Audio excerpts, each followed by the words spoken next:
Joining us now is Tony Perkins. He's Family Research Council president. He's the author of this book, No Fear. Now, Tony is a resident of Louisiana. Tony, straighten me out here. I think your house was damaged, and I think Donald Trump gave your church $100,000. Is that accurate, sir?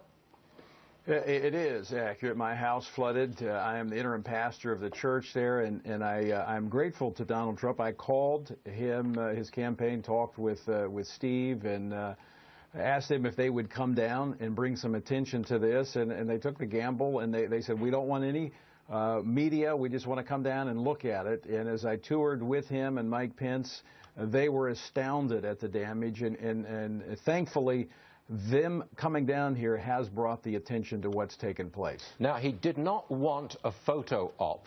And am I right in saying that when he met with individual victims, he met with them in private? There were no cameras during those meetings. Is that accurate, Tony? There were some media that were there. There were a few that came along local, obviously, when the word spread that he was coming down here. But he did not have the press corps traveling. I mean, he made very clear at the front, and they asked me not to say anything, that he was coming down. This was arranged within about a 12-hour period.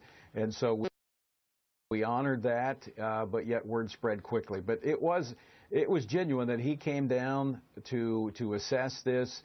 I think it shows the leadership. And let me just say this. What is happening, like at our church, one of the first calls I made was the Samaritan's Purse, which Franklin, within 48 hours, was set up on our site where over 800 people have made application to have their homes gutted just in the area around our church. And this is a faith-based response, primarily, where we're seeing the government. We're not asking for the government, but there's a role for the government to play. The president should have been down here making sure that the American people understood that this was a crisis. Well, Tony, he didn't do that. He didn't want to interrupt his vacation. Donald Trump did take advantage politically of President Obama's reticence to break his vacation. I mean, Trump was making a political point by getting a jump on everybody else and going down there first.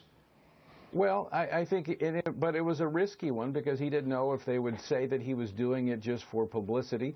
But again, he did not come down here with all the cameras in tow. He came down here, he and Mike came down to see firsthand what was happening. Again, they were astonished at the extent of the damage. And as a result of the leadership of simply coming down here and saying, hey, we care about you and we're concerned, the media now has focused upon it, and more relief is coming in the way of volunteers and help to try to help these folks begin the long process of putting their lives back together.